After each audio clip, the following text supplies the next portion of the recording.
魔尊多说无益，来战吧！你看，你真实的那些记忆，那些人，连带着你此刻的愤怒，都脆弱的像这场注定熄灭的余烬。不，我还没有结束。凝气境竟有破空之术，倒是让本尊想起，被踏碎的蚁穴中，偶尔也会窜出一只特别慌张的工蚁。但是，还是不值一提。这就是你全部的底蕴。不过，萤火之于皓月，未燃尽便已凋零。只要一念尚存，此身即为不灭星火。浑元无极，天地同源，吞天食地，万物归虚。那万有为一体，化无穷为混元，不增不减，不垢不净，唯道自生。虚张声势，徒有其表。发起报！不对，他在吸收我的领域之力。发起报！发起报！不好，大意了，没有闪。发起报！不好，大意了，没有闪。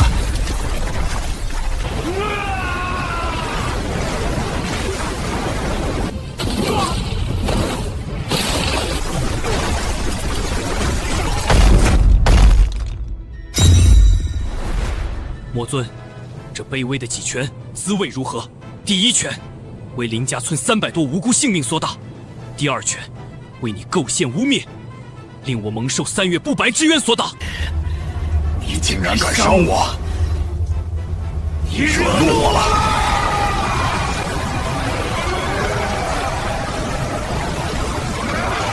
杀阵领域，千帆血迹，去死吧，蝼蚁！哈哈哈哈！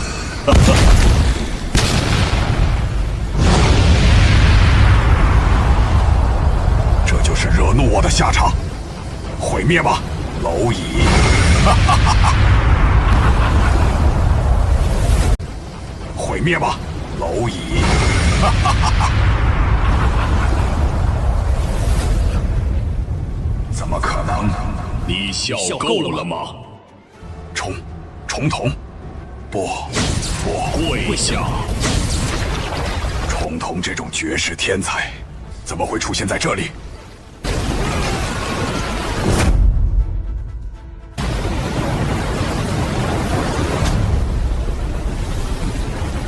不好，身体动弹不得，像被山岳钉在地上，这威压连骨髓都在战栗。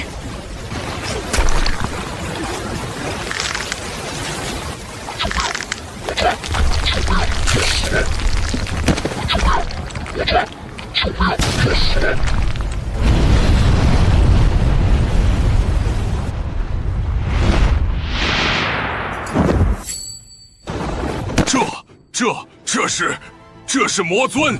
陈大宗主，现在你还要与我清算吗？现在，你还要与我清算吗？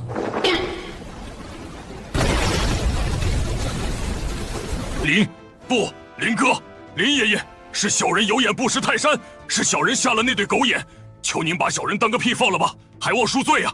从今以后，这青云宗宗主之位就是您的。怎么可能？我竟然输给了一个凝气期的蝼蚁！怎么可能？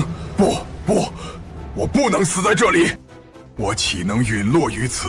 这一界还未臣服于我脚下，只有那个了。哪怕付出灵魂的代价，以我之魂唤醒我族古老的魔主，以九幽之真名，那曾被万界恐惧诵读的禁忌音节，为引路之灯，以我所铸就的不灭魔魂为供奉之心，以我踏碎山河却功败垂成的滔天野心，与此刻焚尽神魂的无上憎恨，撕裂沉眠的帷幕，召来那曾被永世放逐的最初之天灾，凛冬之劫，冰海永恒。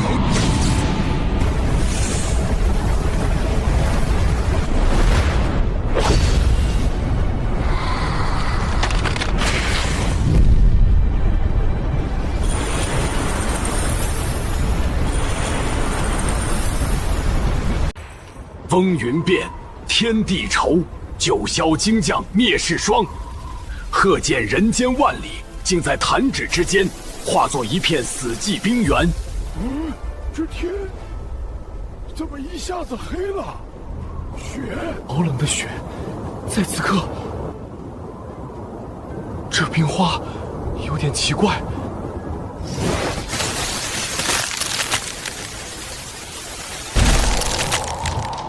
放眼青州全域，不止青云宗一宗，竟在一夕之间沦为修罗炼狱。青州境内各大宗门，此刻竟无一幸免。这是针对修士的上招。人间又污秽了，冰封3000界，一世雪葬万古愁。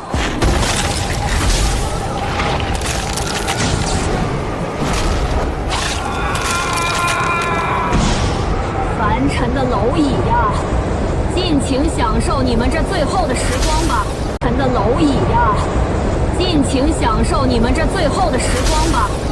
偌大青云宗数千门徒，在这场无妄天灾之下，竟是全灭。哦，绝灭之下，竟有微尘未散。你这只蝼蚁，倒是令我意外了。外道移魔，冰天雪葬。蝼蚁，你竟能唤出本座法号？你是谁？这一界早已断绝了上古传承，不该有知道本座名号的存在，更不该有能让本座想起某些不愉快记忆的气息。这具肉身明明弱小不堪，如蝼蚁一般卑贱，但在灵魂深处却藏着一缕让本座都感到心悸，甚至感到恐惧的熟悉气息。你到底是谁？又是何人给你的胆量，敢在本座面前展露这令人憎恶的姿态？外道移魔，外道移魔，无尽岁月前未能将尔等彻底净化，竟让你们在这等下界死灰复燃，污浊天地。你知道外道移魔的来历？你究竟是何方神圣？说。本地的名号，你还不配知晓。临天继承无法，便以此为始。往后的漫漫仙途，须由你独自前行了。此招过后，我将陷入沉睡。浑元无极，倒反太初。哼，雕虫小技。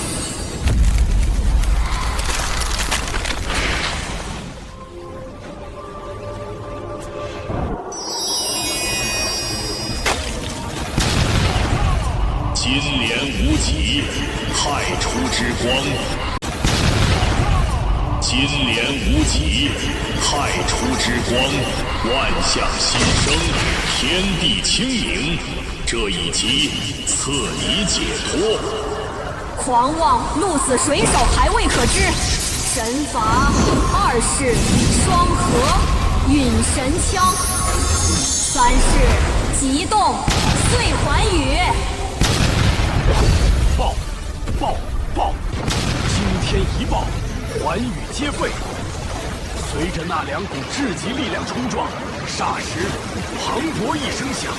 这声响非是雷鸣，竟似苍天悲鸣，大地崩毁之哀歌。音波过处，九霄云碎，万籁俱灭。这招式金莲应世，浩光万道，在这股柔和却不可抗拒的金莲之光照耀下，在这股柔和却不可抗拒的金莲之光照耀下，那原本冻杀万物的极寒魔冰，竟如汤沃残雪，瞬间消融。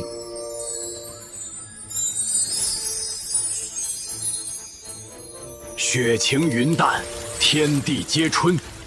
这股力量洗去了世间的污秽，更抚平了众生心头的创伤。劫后余生，恍如隔世，沐浴在这片圣辉之中。青州大地，乃至每一个人的灵魂，皆是犹如新生。金莲盛会虽能融雪回春，却换不回已入黄泉的离人魂。爹娘，孩儿想你们了。爹娘，孩儿想你们了。爹娘，这件新衣裳是你们买给我的，可还一次都没看他穿在我身上的样子呢，怎么就走了？3个多月前，林天哥哥说去找恶鬼们报仇，可是一直都没有回来，不知道是不是遭遇了不测。我林天曾立誓守护这方故土，可终究是食言了。我林天曾立誓守护这方故土，可终究是食言了。愧对养育我的爹娘，更辜负了云瑶。云瑶，我回来了。林天哥哥，林天哥哥，你回来了，我还以为你也回不来了。你要是有个3长2短，是哥哥回来晚了。哥哥能回来比什么都强。林村的事不是你的错。几只孤魂野鬼已经全死了，往后有哥在，没人敢动你，没人敢动你。哥，我不做躲在你身后的人了，我要学剑，我要修仙，爹娘的血不能白流，我要斩妖除魔，我要杀尽这世间所有的邪魔。真的吗？我要用他们的头颅来告慰爹妈的在天之灵。我要变得像你一样强，我要保护哥哥，我不想成为哥哥的累赘。好，哥哥答应你。爹妈我没有保护好，但我发誓，哪怕我林天生死道消，但我发誓，哪怕我林天生死道消，也绝不会让你受半点委屈。今日起，你我兄妹共踏仙途。林天呐，节哀顺变。这是如烟那孩子大概3个月前托人带回来的，当时你在青云宗黑域一直没消息。这退魂书和你给如烟的定情信物就压在我这儿了。这退魂书和你给如烟的定情信物就压在我这儿了。这退婚书你也不要太介意，人往高处走嘛。如今如烟那孩子出息了，在天玄宗被内门长老收为亲传弟子，据说天赋异禀，而且他还得到了司徒慕白公子的青睐。你也知道，天玄宗那是真正的大宗门，远不是青云宗能比的。司徒家更是修仙世家。如烟说了，他希望你知难而退，以后不要再去纠缠他，这对大家都好。这盒子里是一枚元海丹，价值连城，能助你从凝气期突破到元海境，算是给你的补偿，你就收下吧。如烟别怕，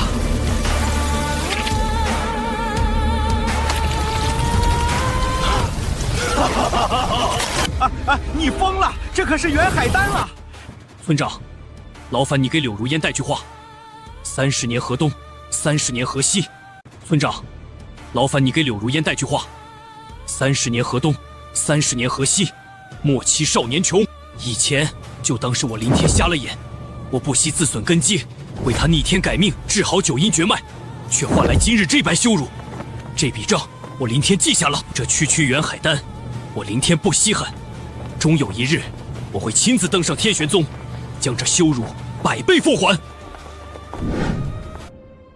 太弱的不要，残缺的不要，属于浑元大帝的最强洗髓法在哪儿呢？在哪儿呢？经文绘卷，古意如山，洗髓法门，得此一法，便可退尽凡胎。可以开始了吗？可以。这火元诀是火炼，虽然是最好的洗髓，但这过程如同置身炼狱。我不怕。混沌初分，万火归一。引大日之精，贯9窍之底；引大日之精，贯9窍之底。夺天地之造，炼7尺凡躯。粉骨为泥，方得玉物；浊血为煞，始正金身。火起，烧尽这世间一切污浊凡胎。破而后立，不灭，不败，不朽。云瑶，切勿着急，我替你引导。好，可是他在胸口乱撞，好痛。必须要将你积攒了12年的凡俗之气全部剔除。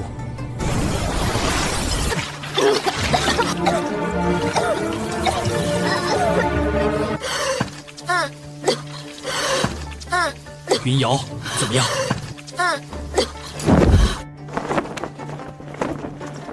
好丑，再坚持一下。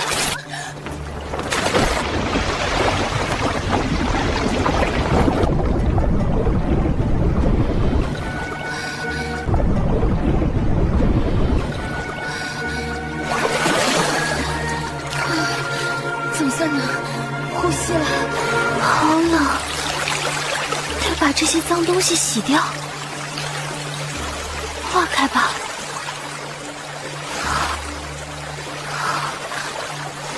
像墨一样散了，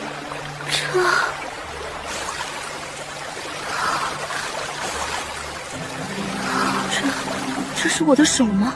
如此圆润，像是温润的玉。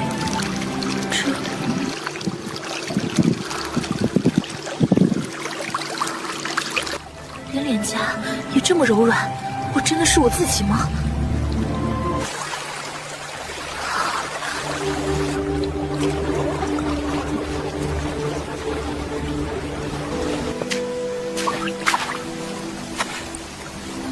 这不用引导，灵气自动灌体，呼吸之间皆是道流，呼吸之间皆是道流。我本以为只是帮你吸髓，没想到竟然洗出了一块璞玉，这是传说中的先天无垢体。云瑶，你是个修行的妖孽，普通的功法已经配不上你了。凝神静气，不要抗拒。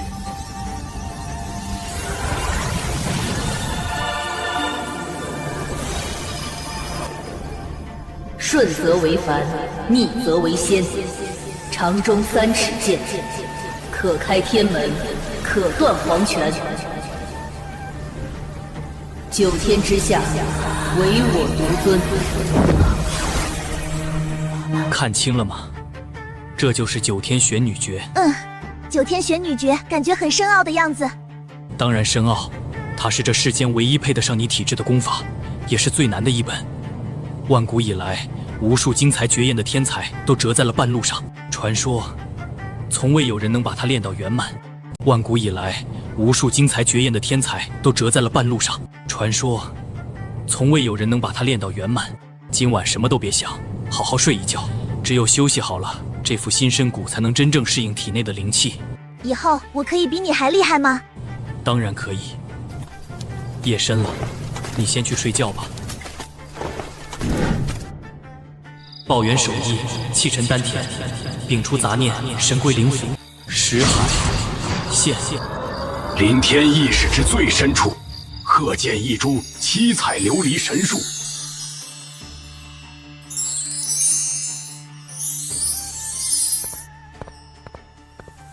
识海茫茫立神根，琉璃七彩映乾坤。混元地气吞千古，一树擎天万道尊。这株琉璃神树根植灵台，枝托苍穹，所承载的是师尊的毕生传承。亿万枝叶，晶莹剔透，非草木之质。每一片琉璃叶脉之上，皆篆刻着古老的地文金篆。千万片落叶摇曳，便是千万种浑元。此非凡数，乃是集万古大道于一身的传承宝库啊！那流转于七彩琉璃树周遭的，非是凡气，而是师尊的余威。师尊啊，纵然您如今魂元崩毁，止于残魂沉眠，但您这股不灭的意志，竟早已融入这七彩神树之中，化作这一道不可逾越的绝对天堑。即便生死道消，您依旧在誓死护我周全吗？这缕波动纯粹而厚重，绝非凡俗印记，分明是师尊的元神所化。恩师，请您宽心暂歇。您之谆谆教诲，临天敏感五内，徒儿都已烙印神魂，永世不忘。你虽身负上古重瞳，但这乃是遭天道所度的禁忌之能。昔日你根基未稳，道行浅薄，以凡躯强开神眼，更是透支本源，替他人逆天改命，导致根基受损，重瞳自我封印。如今我已经帮你重新开启重瞳，你且记住，日后待你实力提升，的确可以再次开启重瞳，但因你根基受损之伤依旧存在，这便是你最大的隐患。即便再次开启，你也绝无法动用完整的重瞳之力，更无法长时间维持神力运转。想要重现重瞳真正的无敌风采，你必须踏遍9天10地，寻找能够修复大道根基的机缘。在此之前，万不可贪功冒进，切记切记。徒儿在此立誓，纵使踏遍9州4海，穷尽碧落黄泉，徒儿也定当寻得那万世神药，不惜一切代价，助您神魂归位，再临尘寰。黑风岭，那是通往繁华中域的必经之路。听说岭内常年黑风呼啸，妖兽横行，听说还有很多杀人越货的散修流寇盘踞，是一处险地。我们一定要从这里穿越过去吗？别无选择，这对你也是一次试炼。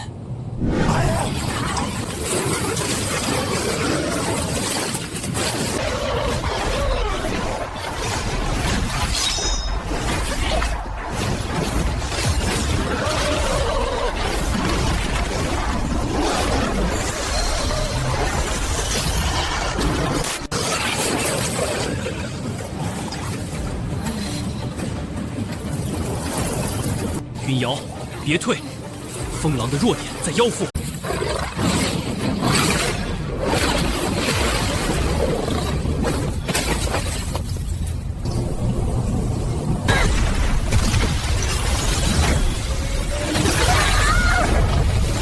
寒冰诀，双寒刺。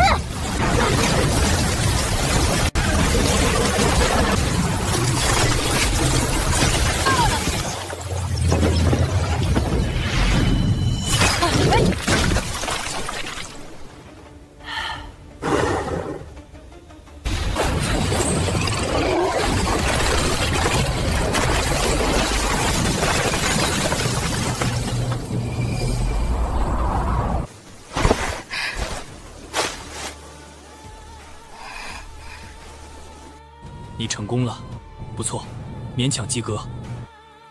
我们继续前进吧。哥哥，还有多久可以走出这片黑风岭？云瑶，不可分神，速速一手丹田，气走全身。这黑风极其阴毒，照这个速度，想翻过黑风岭，至少还得7天。云瑶，再忍一下，再撑这7天，翻过去，咱们就活了。躲我背后来，跟紧了。只要跨过前面那个山口，风势就断了。前方有不明妖气。哥，前面的雾里好像站着一个人。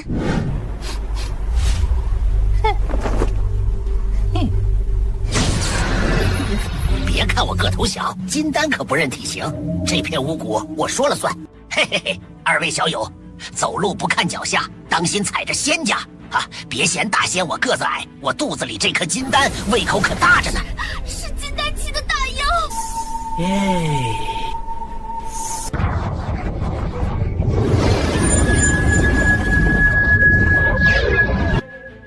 小姑娘，你且抬头看看本座，盯着我的眼睛。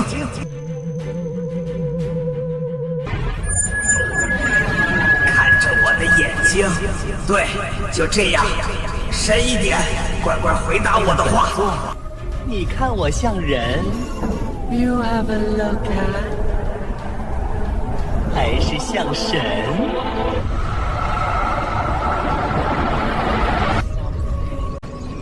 小兄弟，抬头看清楚了，天道在上。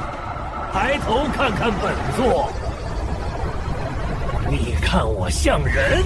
不好，遇到黄皮子讨风了，还是像神？不，像，我看你像，我看你像。妈，快说！妈，快说！像，我看你像玉皇大帝。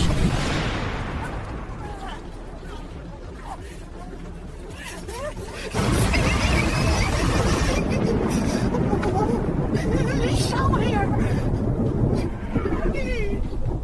玉皇大帝？对呀，我看你骨骼清奇，气度不凡，头戴地冕，身披霞披，往这一站，那不就是万界共主执掌天庭的架势吗？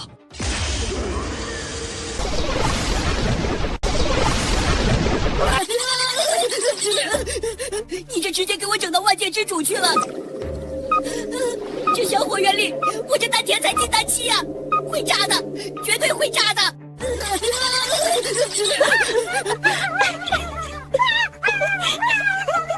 哥，这大妖也太搞笑了！糟了，小火原力在体内要膨胀了！我这是信号啊，大哥！看君就封玉皇大帝，这福气，这天帝能同意吗？哎呦，我这小身板扛得住吗？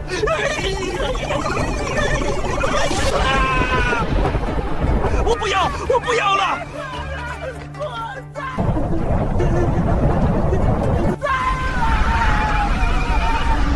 随着那讨风被拒，天有所感，雷霆戛然而止。搞不了，这风讨不起，告辞，后会无期。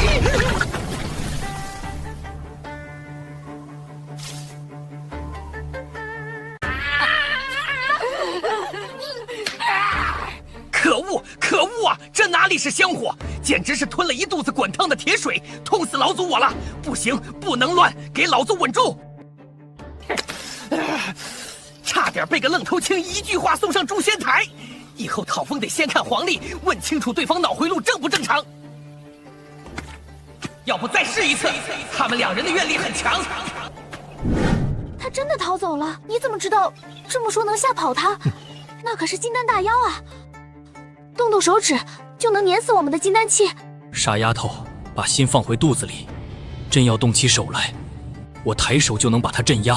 哥，我想不通，他明明那么凶，可为什么一听到玉皇大帝这4个字，他就像是被抽了骨头一样？那不就是凡间神话里编出来的名字吗？傻丫头，因为那不只是个名字，也不只是个传说，在9天之上的上界确有其人。不仅有，而且他与我所修这混元金身的主人混元大帝，曾是把酒言欢的生死挚友。那畜生虽然眼瞎，但灵觉不差。他怕的不是我，而是怕那个名字背后真实存在的无上威压。云瑶，你记住，这些山野精怪讨风，本质是钻天道法则的空子，借人之口言窃取一丝名正言顺的造化。他们精心准备问题，设下语言陷阱，无论回答像人还是像神，都在他们推演的几种结果之内，都能被他们利用。但这空子不是那么好钻的，你给的名太大、太正、太超出他自身命格和修为能承受的范围，那就不是造化，而是催命符了。他那点讨风窃取的气运法则，根本包裹不住这么大的名，只会导致法则反噬，或者引来他无法想象的存在。无论哪种，都够他受的。他不跑，那就等着被撑爆。云瑶知道了吗？而所谓的幻术，说白了，它就是用妖气蒙蔽你的五感，只需气沉丹田，封闭听觉，然后将体内灵气逆行半周天灵气逆冲，脑子会像被针扎一样疼一下，但那层虚幻的迷障瞬间就会碎裂。哥，我都记下了，逆行灵气，一通破幻。这次这样跟他们说，大哥、大佬，刚才不算，是我冒失了，咱们重新来过。西西，不对劲啊！按脚程算，这俩小娃娃早该走到这儿了，怎么一点动静都没有？难不成是被吓破胆掉头跑了，还是说绕道了？不行不行，这两人的愿力可是千载难逢的机会，要是被别的妖精劫了活，老祖我得哭死！不守了，山不找我，我就去找山。老祖，我再亲自去找你们。那什么，两位小友啊，老祖，我刚才反思了一下，上一提出的确实有点超纲了。毕竟你们年纪还小，没见过那等大场面，答不上来也是正常的。咱们这次不整那些虚头巴脑的了，来个送分题，绝对贴合实际，童叟无欺，绝对不出幺蛾子。不出幺蛾子吗？您再看看，您觉得我像不像个保家仙？就是那种受人香火，庇佑一方，慢慢修炼的正经小仙。这个好，这个我把握大，因果亲绝对不会再搞错了。保家，对对对，就是这个，咱们来个实惠的。小妹妹，你仔细看看我这慈眉善目的模样，这通体的金毛，我不当天地了，太累。你看，我像不像个保家仙？这个目标听起来倒是务实多了。对对对，务实，主打的就是一个务实。咱们不搞那些假大空的，坚决做到不贪心、不冒进，一步一个脚印。我承诺，无条件接受二位人民群众的监督，每一口香火都公开透明。我的愿景就是踏踏实实修行，争取早日为咱们黑风岭的一方水土做出卓越贡献，争取做一只有理想、有道德、有文化、有纪律的四有新妖。您看这觉悟够不够？能疯了吗？小妹妹，你看我这思想觉悟够高了吧？你说一句，我看你像个尽职尽责的保家仙，说了我就上岗了。小妹妹，别光听我说，你瞅瞅这品相，这一身金毛油光水滑，连根杂毛都没有，这就叫富贵金，看着就喜庆。再看看这身板，这腱子肉，这块头魁梧壮硕抗造，把你家大门交给我，那绝对是没毛病。快说，话都到嘴边了，别憋着，就3个字，有什么难的啊？吉时都要过了，我的小祖宗，求你开开金口，快封了我，把那3个字吐出来呀！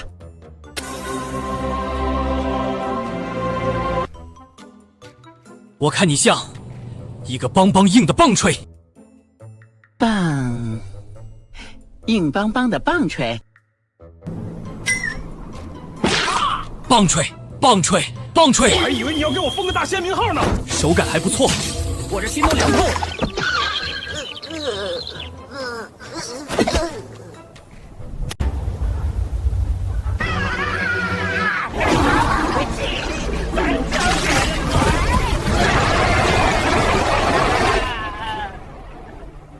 做乃是金丹大妖，在此苦修100年，今日诚心讨封，你竟敢说本座像棒槌？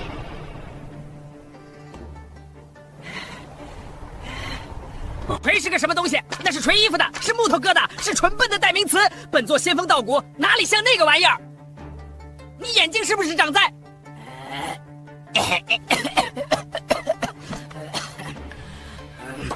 可是我看着很像啊。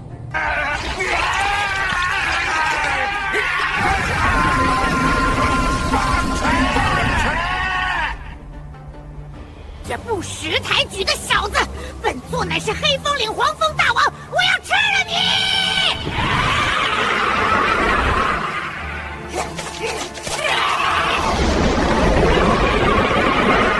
本座乃是黑风岭黄蜂大王，我要吃了你！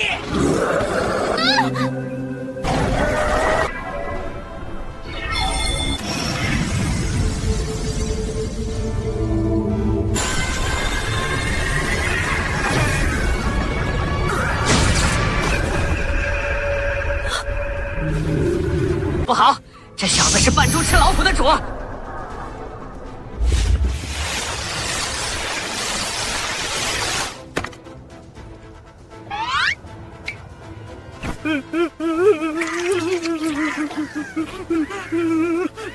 俺的有眼不识泰山，刚才那是跟你开玩笑的。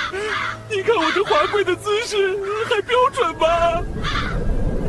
金丹期混成你这个德行，爷爷，祖宗，大人不计小人过，就放过我吧。本来想把你练成法宝的，但转念一想，刚好我缺个没日没夜帮我提炼矿渣的苦力，进去吧。云瑶，抱元守一，谨守灵台清明。此地瘴气有剧毒。好的，哥哥。只要跨过眼前这最后一段，我们便能彻底脱离黑风岭。前方灵流竟成逆乱之象，五行之气互冲，有人打斗。等下你待在这。好的。金丹九转，后期境界。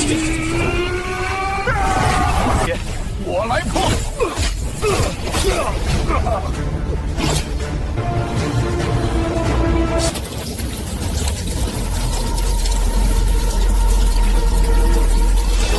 你过来呀！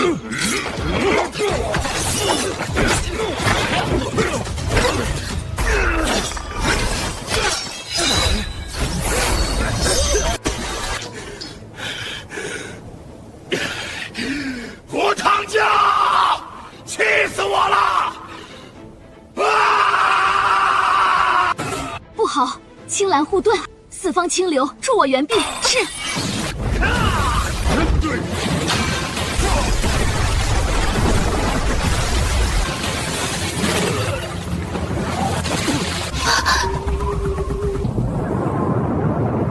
来了吗？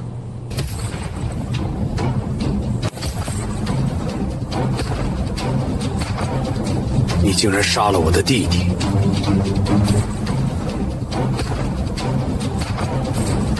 小心他的修为达到了金丹后期。凝气九重，这种废物也敢出头？小贱婢，等我收拾完他，再来收拾你，为我兄弟报仇！九转霸体诀，去死吧！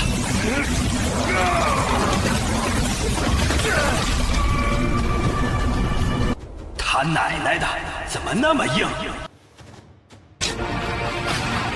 你就这点实力吗？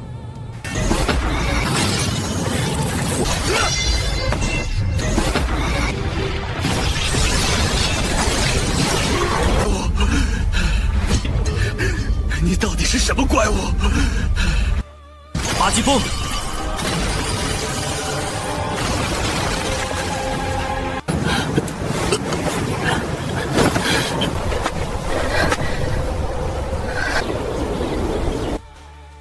苏晴，多谢道友救命之恩。苍兰宗苏晴，见过恩公。多谢恩公出手相救，若非阁下，我师兄妹二人今日恐怕就要命丧于此了。既然危机已解，我们就此别过。恩公且慢，恩公身手绝凡，仅凭肉身之力便能横扫这群悍匪。不知恩公尊姓大名，师承何处？苏晴日后也好登门道谢。在下凌天，一介散修，四处游历罢了。散修？是散修？这怎么可能？散修缺乏资源与传承，修行之路千难万险。阁下这般年纪便有如此修为与战力，简直闻所未闻。恩公既是散修，云游四方，不知接下来欲往何处？实不相瞒，我除了是苍兰宗弟子，其实还有一个身份——大夏皇朝五公主。黑风岭往东便是大夏疆域。若是恩公不嫌弃，不如与我们同行。到了帝都，苏晴定当倾尽皇室之力，报答恩公的救命之恩。散修之路虽然自由，但收集资源确实太慢。大夏皇朝乃是中域霸主之一，底蕴深厚。师尊沉睡前曾言，想要修复受损的地魂，需要养魂木、九转还魂草等天地奇物。正好，我也想去帝都。我们这就回帝都，我知道一条近路。师妹，宗门另有要事，就此告辞。好多毯子啊，旗子也这么漂亮。右边那兜袋子里装的……这帝都灵气浓度尚可，但要想让师尊苏醒，这种程度远远不够。这里是大夏帝都最繁华的街道之一，两侧都是商会和客栈，你们想找的东西几乎都能在这找到。还有会发光的小兽，好像在眨眼睛。那是灵宠商会的流动摊位，这商会的势力遍布整个皇朝，甚至在其他大国也有分号。想看什么尽管说，都能找到。这个珠子会发光，这是什么呀？我眼里这是流音灯，夜里像一片星河。哇，哥，你看那个！好可爱的小家伙！好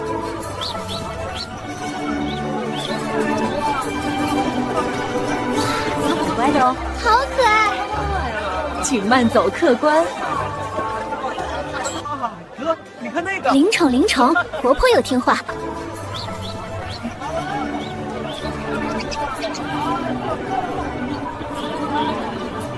啊，你看那边的灵玉簪子，好漂亮。喜欢就去看看。唯有天地灵物，方能补师尊地魂。苏秦提过皇宫宝库，深处有一节千年养魂木，此乃天赐生机。纵使龙潭虎穴，黄泉禁地，无疑势在必得。哟，五公主殿下，听说你在黑风岭差点回不来，怎么现在不但空手而归，还捡了个叫花子回来当挡箭牌？真是命大呀！啊，这极品。简直是极品啊！这身段，这眉眼虽然还没长开，但一看就是个美人胚子。苏晴，这又是哪里找来的野丫头？这股子灵透劲儿，本世子喜欢。正好，本世子府上还缺个暖脚的童养媳，带回去养个3、5年，等熟透了。你离我妹妹远点。小妹妹，跟着这种穷酸散修有什么前途？不如跟哥。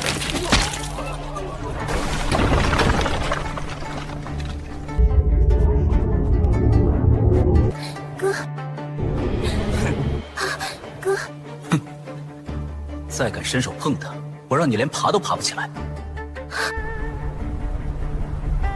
这就是你的下场。你这个杂碎，你敢打我？你知道我是谁吗？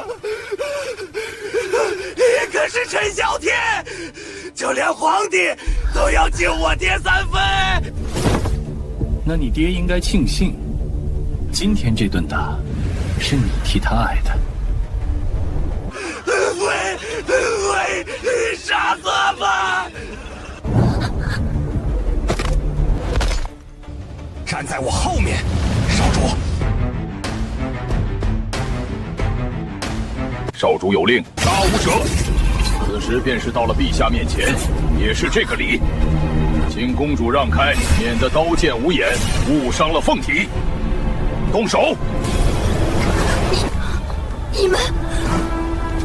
苏晴，退后。既然是冲我来的，就不劳公主费心了。况且，几条乱吠的野狗而已，脏了公主的手。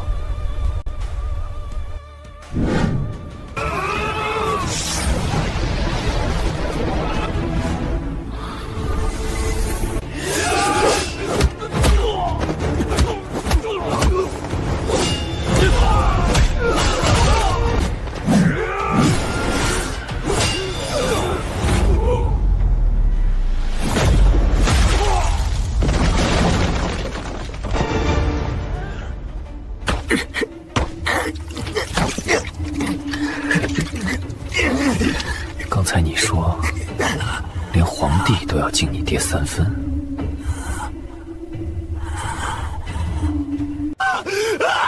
我们继续赶路吧。真是疯了，杀了暗卫，废了陈礼峰。你闯大祸了！那陈潇天机为护短，且手握重兵，性格暴戾。如今你废了他唯一的儿子，他绝不会善罢甘休。你带着云瑶快走，我回宫去找父皇，或许还有办法。我刚才说过是他们找死，既然打了小的，老的若要来送死，我一并接着就是。哥，五公主，请把心放在肚子里。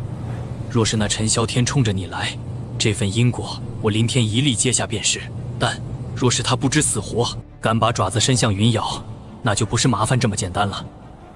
我会让他知道什么叫上天无路，入地无门。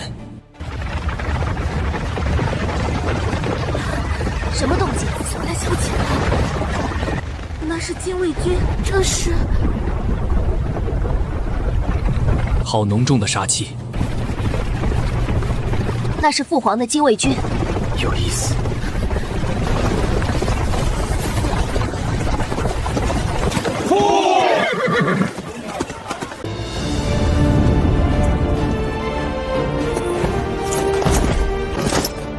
末将王翦救驾来迟，让五公主受惊了，请公主降罪。王将军，快起来吧！若非这位林公子仗剑相救，力挽狂澜，恐怕在你面前的就不是活生生的苏晴了。阁下便是救下公主的意识吧？果然英雄出少年，刚才那一脚踢得好。那陈家小子，我也早就想揍他了。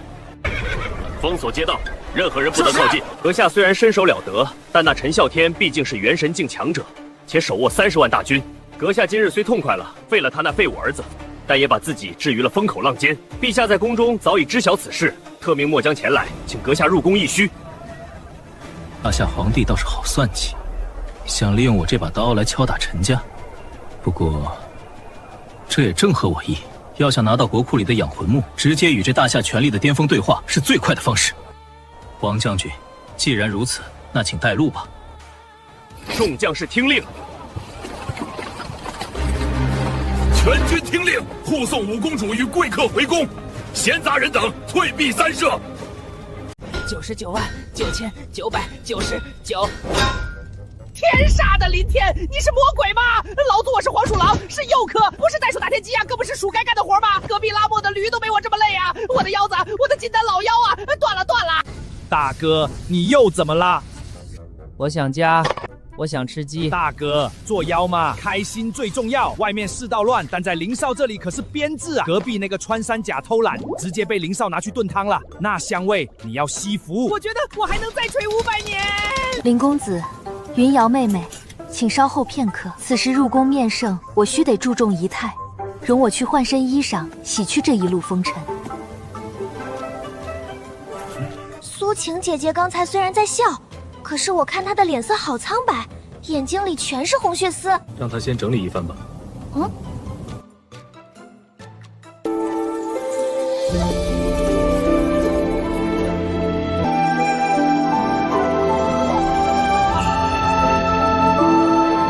苏晴姐姐，你好美啊，简直像神仙妃子一样。傻丫头，嘴真甜，等你长开了，肯定比姐姐漂亮10倍。既然公主已经整装待发，去见见大夏的一国之君。儿臣苏晴参见父皇。草民林天见过陛下。就是你在朱雀大街上废了陈啸天的独子，你可知那是满门抄斩的大罪？只要朕一声令下，你走不出这御书房半步。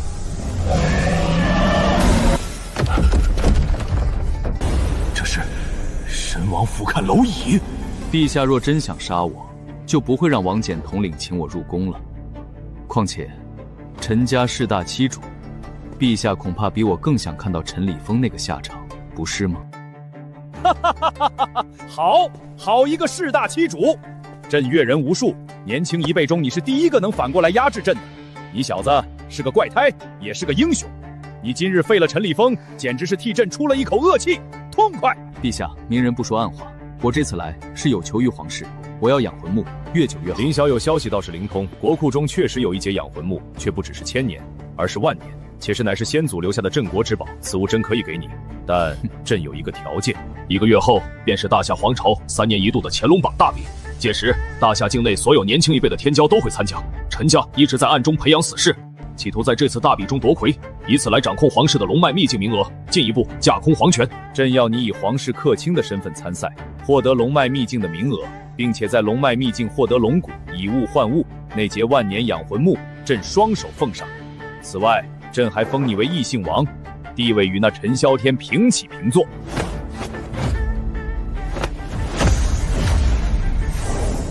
成交。999万9990，走你！天杀的林天，你不是人！老子我堂堂金丹大妖，何时打过这种黑工？我不活了！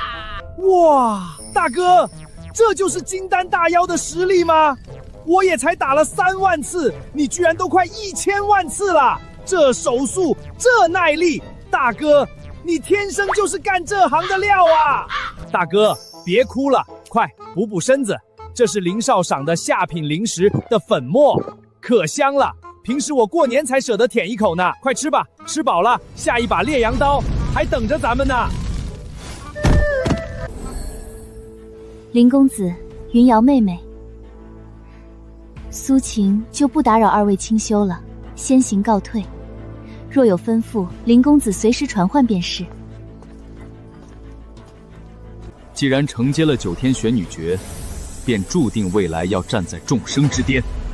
今日那陈立峰，不过是你脚下的一粒尘埃。若是心存畏惧，如何能承载这天地大道？不要让一粒尘埃的恐惧蒙蔽了你的道心，用你的力量去碾碎那些恶意。当你足够强大时，这世间的规矩便由你来定。瑶瑶，哥护得了你一时，护不了你一世。哥，我知道错了。瑶瑶，记住，修仙界弱肉强食，你的美貌若无实力匹配，便是原罪。今日有我在，没人敢动你，但明日若我不在呢？若我被强敌拖住呢？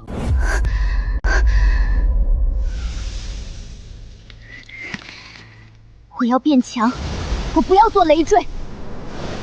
请哥哥教我杀敌之术，我要亲手斩断一切威胁。好，此剑名为双锋剑，乃是我早年用极寒天外陨铁耗时几年锻造而成。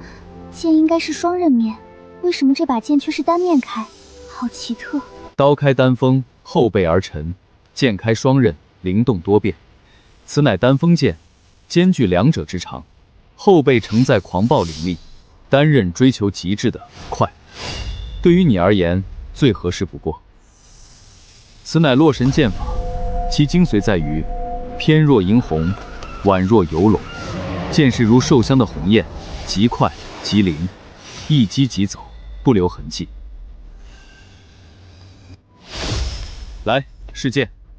第一式偏若惊鸿，这一剑没固定轨迹，身形拉出残影，如鸿雁掠水，只留波纹，不见其身。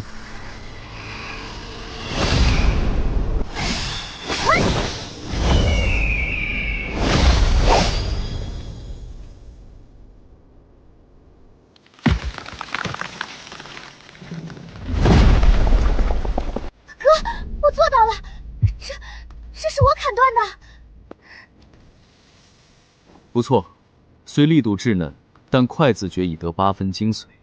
这一剑足以抗衡开元境初期的修士了。下一刻，实战。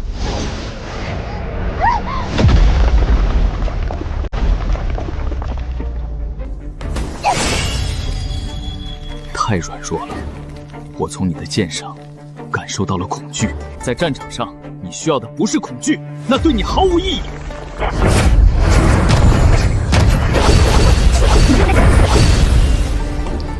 保护别人的时候，要想着我绝不会让你死。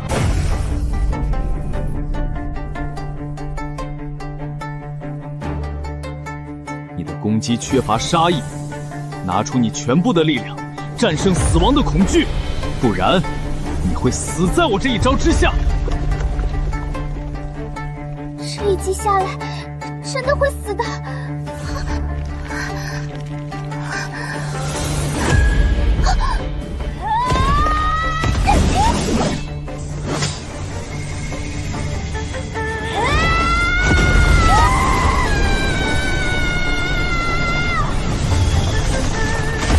这就是无垢灵体吗？灵力竟然如此庞大且精纯。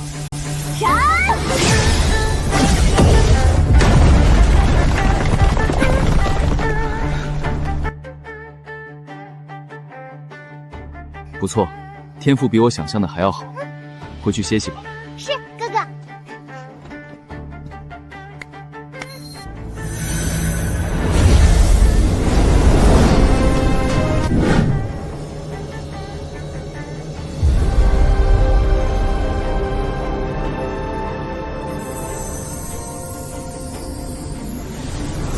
地气灌顶，此生我必能到达巅峰。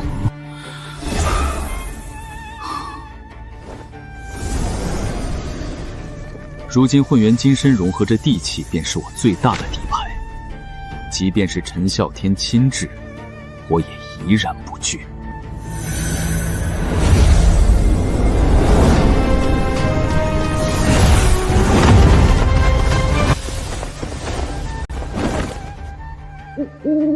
老大，就在前方100里那里，男的杀了割头，女的带走交给将军。杀他如土狗。既然你们求死，那我便成全你们。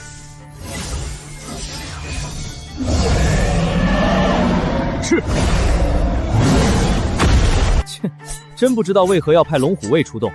那林天不过是个凝气9层的废物，杀他如土狗，我都怕脏了我的刀。闭嘴！那是公主府地盘，若惊动王翦，我们都得死。速战速决，鸡犬不留。是。不好，退！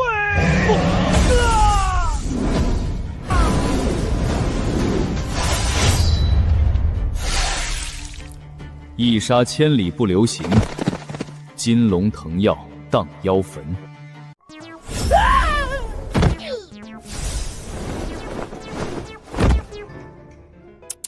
大哥，你这也太不行了！开局就给地板行这么大礼，这招恶狗扑食啊，不，狗吃屎练得挺熟熟啊！哎呦，我的老妖，是哪个天杀的敢暗算老祖，活腻歪了是吧？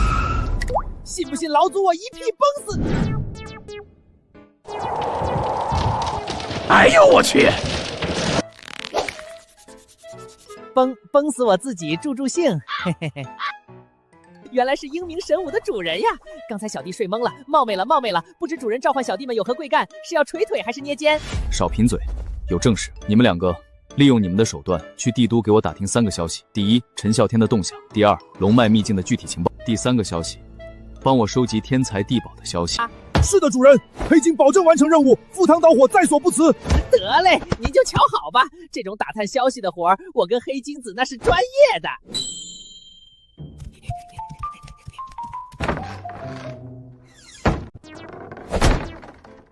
主人，请放心，今晚我们就是黑夜里的潜行者，保证完成任务。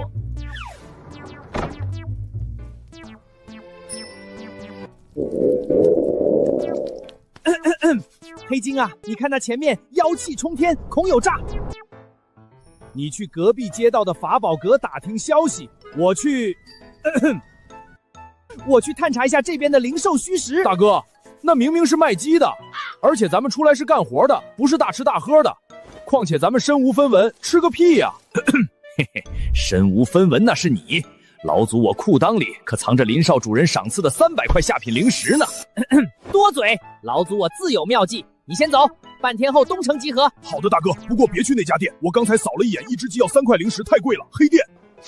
切，3块零食还叫贵？穷鬼心态，快走快走！老板，别抠抠搜搜的了，今天老祖我心情好，给我来一打12只灵鸡，要现杀的，要最肥的，杀的要最肥的。好嘞，客官，大气！一只3块，12只，待我拿出天机算盘给您算个吉利数，3乘12等于36，这还用算？老祖我心算都比你快，拿着钱赶紧去杀鸡。唉，客官，大宗交易必须过账，这是规矩，不然天道不容啊！来，我们从第1只开始算啊，3块，3加第2只3块，3加3等于24。停！怎么是24？你这算盘是不是声卡坏了？客官别急，这刚2只，您要的是12只，得继续加。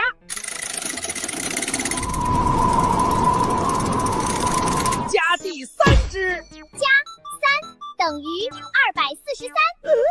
243？你这是买鸡还是买凤凰啊？3只鸡你就敢要我200多？客官，这是天机算盘，不会出错的。嘿嘿，您看，您有300块，这就够了啊。我们继续。不够，这哪够？照你这么算，第4只鸡我就得破产了。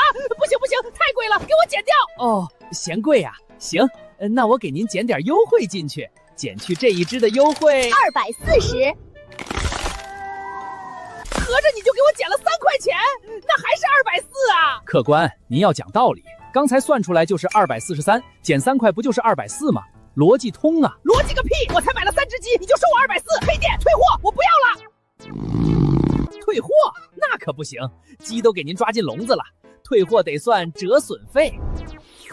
这样吧，客官，您一共有多少钱？我就300，多1块都没有。但这钱是老祖我的命根子。300是吧？行，咱们换个算法，咱们算减法，看这12只鸡扣完，您还能剩多少，行不行？减法，300减36，我还剩264。这个听起来靠谱。嘿嘿嘿，来，你算。好嘞，本金300减去第1只鸡，减3等于27。多少？300减3等于27。你家数学老师是体育老师教的呀？我那是300，后面的0被算盘吃了呀！你这是去骨头啊！我不减了，你给我加回去。哦，又要加回去是吧？行。217加3等为300。